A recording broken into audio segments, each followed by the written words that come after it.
Alright, hi everyone, my name is Danielle and I'm studying a double in Sustainable Development and Environmental Management and Sustainability. So as could be expected, my topic of research falls loosely under the banners of sustainability and the environment.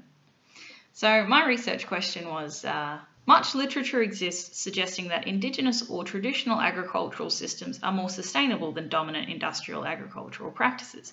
However, is there a repudiation of traditional methods as the result of a cultural subjugation which allocates indigeneity as closer to nature and thus less worthy in the eyes of dominant Western science? My research question initially developed from a curiosity regarding the impacts of current agricultural methods as compared to more traditional forms of agriculture. The motivation for the generation of this research question is essentially a desire to explore the potential underlying cultural causes of the continuation of a widespread, although apparently unsustainable, practice. Industrial agriculture has been indicted as unsustainable and yet remains dominant, but why? Given there is such a breadth of information demonstrating that the vastly negative environmental impacts of monocropping and industrial scale agriculture, I began to wonder what the other factors were that were at play. On the face of it, you could simply brush this aside, citing cost effectiveness and profit margins and ease of application. However, with a little probing, I found these rationales to be relatively tenuous. There is significant evidence that the practice, which involves large amounts of artificial inputs in terms of fertilizers and pesticides and herbicides, is itself undermining its own practice environmentally and economically. And this led me to question the potential causes as coming from a deeper level. For example, in Australia, which is widely recognised as having a pretty unique environment, we grow a lot of produce with European origins. So obviously there must be some sort of cultural attachments at play.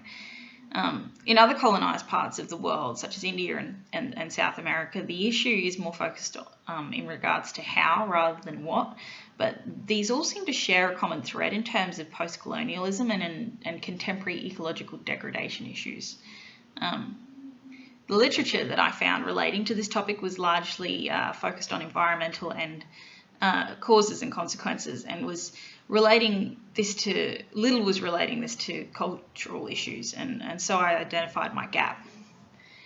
Research that I found to be particularly informative regarding the comparison of industrial agriculture and traditional forms was Barton's '94 publication, Indigenous Agroforestry in Latin America, a Blueprint for Sustainable Agriculture, and another by Horrigan, Lawrence and Walker from 2002 titled How Sustainable Agriculture Can Address the Environmental and Human Health Harms of Industrial Agriculture. Barton's '94 work contained detailed analysis of a variety of indigenous agricultural practices in South America, and was itself actually a literature review with something of an ethnographic lens, and the information contained therein was qualitative and quantitative in nature. Similarly, the article by Horrigan, Lawrence and Walker from 2002 argued the detractions of industrial agriculture and the benefits of sustainable practices, and overall the research was qualitative in its approach. The significance of my research proposal is varied depending on your perspective and its application. However, my understanding is that it's most predominantly cultural in nature, with social and political and economic influences and outcomes. The reason I focus the significance of this research on its cultural significance is due to the vast undercurrent of the cultural implications, which stretches beyond the tangible gains and losses of like economics or politics. It's the baseline, it's the unforeseen influence of overall behaviour. The integrity and longevity of our food supply systems is inextricably linked to our environment, but how we treat it appears to have cultural underpinnings.